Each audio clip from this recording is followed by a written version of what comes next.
Cette vidéo vous montre comment utiliser correctement le test OraQuick du VIH. Il a été démontré que le dispositif de test est efficace, précis et sans danger.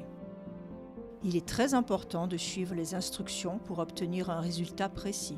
Notez bien s'il vous plaît que si vous êtes positif pour le VIH et que si vous prenez un traitement pour le VIH, ce test n'est pas pour vous, car il pourrait produire un résultat faux négatif. Ne mangez pas ou ne buvez pas au cours des 15 minutes précédant le test, ou n'utilisez pas de produits d'hygiène buccale au cours des 30 minutes précédant le test. D'accord, commençons. Tout d'abord, trouvez un endroit calme et bien éclairé, avec une surface plate pour effectuer le test. Ouvrez le sachet, retirez les notices d'utilisation et lisez-les attentivement. La trousse de test contient le bâtonnet de test, un tube de liquide et un support de tube. Trouvez le tube de liquide et retirez-le en ouvrant le sachet.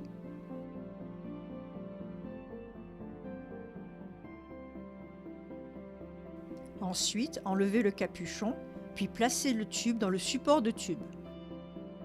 Trouvez et retirez le bâtonnet de test. Le petit paquet présent dans le sachet est pour la conservation du dispositif de test et n'est pas nécessaire pour le test. Jetez-le.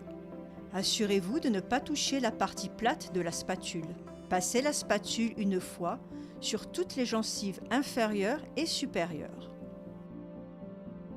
Insérez la spatule du dispositif de test dans le tube jusqu'à ce qu'il touche le fond. Laissez-la là pour 20 minutes avant de lire les résultats. Ne lisez pas les résultats après 40 minutes. Maintenant, lisons le résultat. S'il y a deux traits, un près du C et un près du T, même très peu visibles, alors vous avez peut-être le VIH.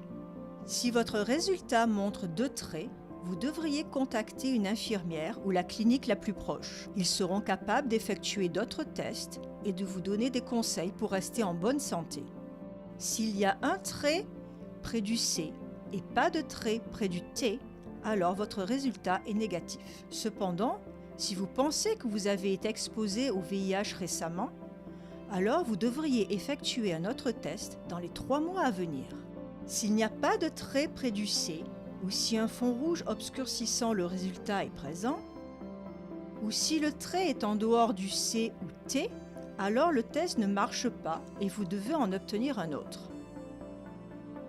Maintenant que le test est fini, enlevez le bâtonnet de test du tube, remettez le capuchon sur le tube et jetez le tout à la poubelle. Merci d'avoir utilisé le test OraQuick du VIH. Maintenant, vous connaissez votre statut.